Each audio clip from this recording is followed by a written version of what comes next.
Hello दोस्तों, जितनी हमारी बहनें देख रही हैं सभी से हाथ जोड़ के मेरा प्रणाम। इसलिए मैं करवा चौथ का व्रत का कहानी लेके आई हूँ। आशा करते हैं आप लोगों को ज़रूर पसंद आएगा।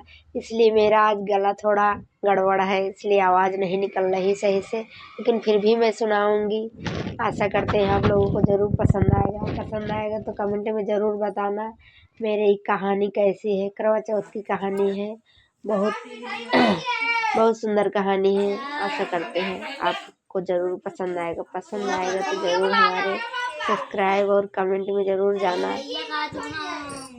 देखिए, एक गरीब लड़की थी, बहुत गरीब परिवार से लड़की थी। उसके माँ बाप नहीं थे, जैसे मैं हूँ। मेरे चाची चाचा ने मेरी शादी की है, मेरी दादी दादा ने शादी की है, वैसे वो लड़की थी।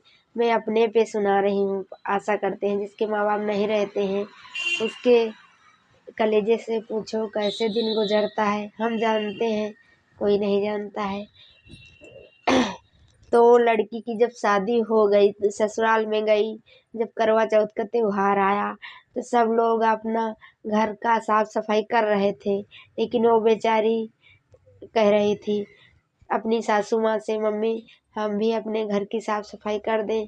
तो कह रही थी, अरे तुम्हारे कौन है, तुम्हारा करवा नहीं आएगा, तुम्हारे घर में कोई नहीं है, तुम्हारे मायके में कोई नहीं है, तुम कैसे साफ करोगी। अरे सब लोगों की करवा आता है, सोने का करवा आता है, बहुत सारा धन दौलत आता है, लेकिन तुम्हारे कोई है नहीं मायके में, तुम्हारा कोई लाने वाला नहीं है। लेकिन फिर भी वो मानती नहीं है, अपने घर की साफ सफाई करती है और रोती रहती है। सारा दिन रो रो कर साफ सफाई करती है। फिर उसके नापदान से एक नाग देवता ने निकला और बताया कि बेटी, वो डर गई देख के, लेकिन बताया बेटी डरो मत, मैं डराने नहीं आया हूँ, मैं एक देवता हूँ, आप रोना नहीं, मैं आपकी करवा लेकर आऊँगी। आप कायदे से अपने घर की अच्छे से साफ सफाई करिएगा और नापदान भी अपना अच्छे से साफ सफाई कर दीजिएगा, इसलिए कि मैं इसी से आऊँगी। आपका करवा बाहर से आएगा, लेकिन मैं इसी से आऊँगी। फिर वो नाग देवता की बात सुनकर बेटी बहुत प्रसन्न हुई और सारे घर का साफ सफाई कर दी।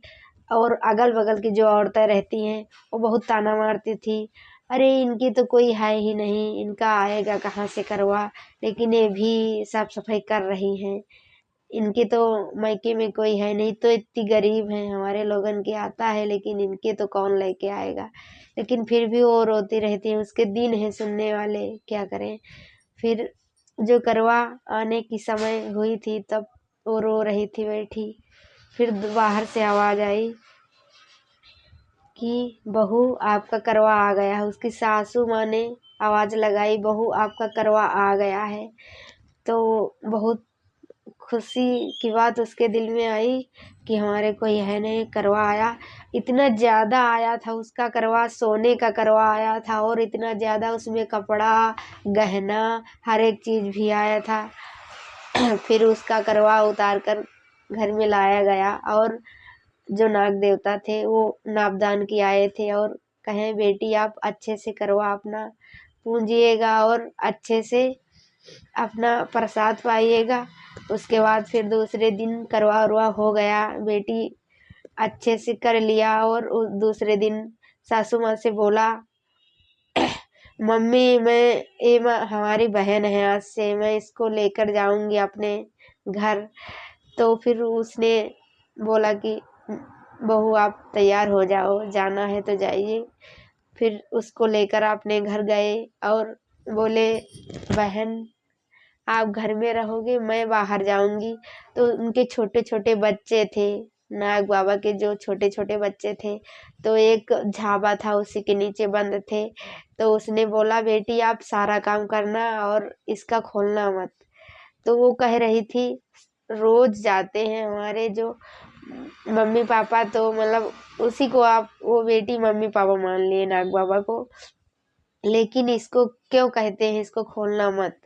लेकिन वो सोची एक दिन मैं इसको देखूं इसमें क्या है। तो तीसरे चौथे दिन उसको खोल दिया, तुरंत खोला। उसके बाद वो मतलब सारे जो छोटे छोटे बच्चे थे वो निकल निकल के भागने लगे, तो फट दे उसको बंद कर दिया। जब बंद कर दिया तो उसमें से एक जो बच्चा था उसकी पूंछ कट गई।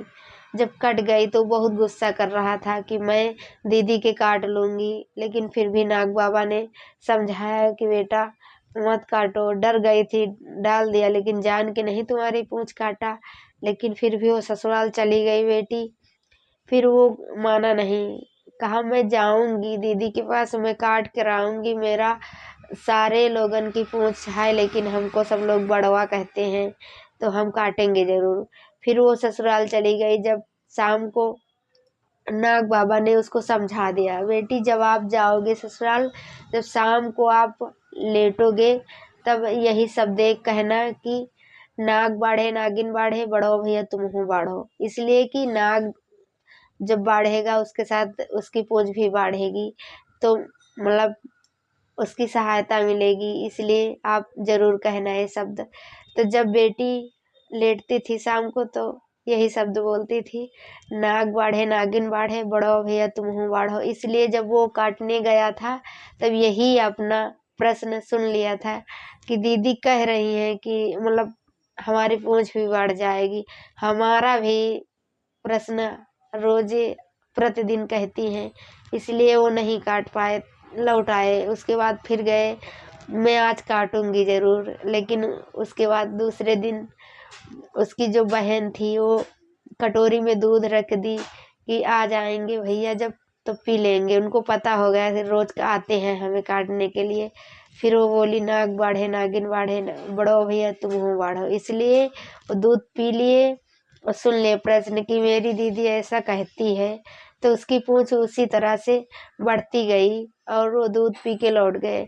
इसी तरह से ये मेरी कहानी यहाँ समाप्त होती है। इसलिए सोचते हैं कि हम एक गरीब घर से हैं, इसी तरह बहुत हमारी बहनें गरीब घर से हैं। बहुत हमारी बहनें के ऐसे होंगे जिसके माता पिता नहीं रहते हैं, जब करवा चौथ आता है तो उनको बहुत दुख होता है। इसी तरह वो लड़की बहुत गरीब थी। देखो उनके दिन ऐसे नाग देवता ने इतने बड़े दिन कर दिए कि इतना सारा सोने का करवा आया था, किसी के पास सोने का करवा नहीं आता था।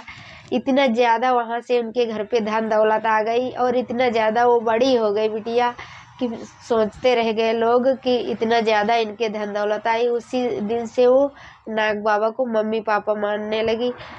यही आप लोग सोचिए कि जिसके मम्मी पापा नहीं रहते हैं उसका माँ बाप परमेश्वर रहता है। इसलिए मैं मानती हूँ कि माँ बाप नहीं है लेकिन भगवान है, हमारे लिए भगवान बहुत। इसलिए हमारा ये करवा चौथ का कहानी समाप्त हुआ। आशा करते हैं आप लोगों को ज़रूर पसंद आएगा। पसंद आएगा तो पल्लवी संगीत पे ज़रूर जाइएगा। मेरा चैनल है पल्लवी संगीत के नाम से, उस पे जाइएगा, मेरी कहानी ज़रूर सुनिएगा। अच्छी अच्छी कहानी बताएंगे और गीत भी सुनाते हैं हमारा। और पल्लवी सिलाई सेंटर के नाम से एक मेरा चैनल है, उसी पे जाएगा, उस पे ज़रूर सुनिएगा मेरा गीत कैसा है और मेरी कहानी कैसी है। ज़रूर आशा करते हैं हम लोगों को ज़रूर पसंद आएगा। धन्यवाद। जय माता दी।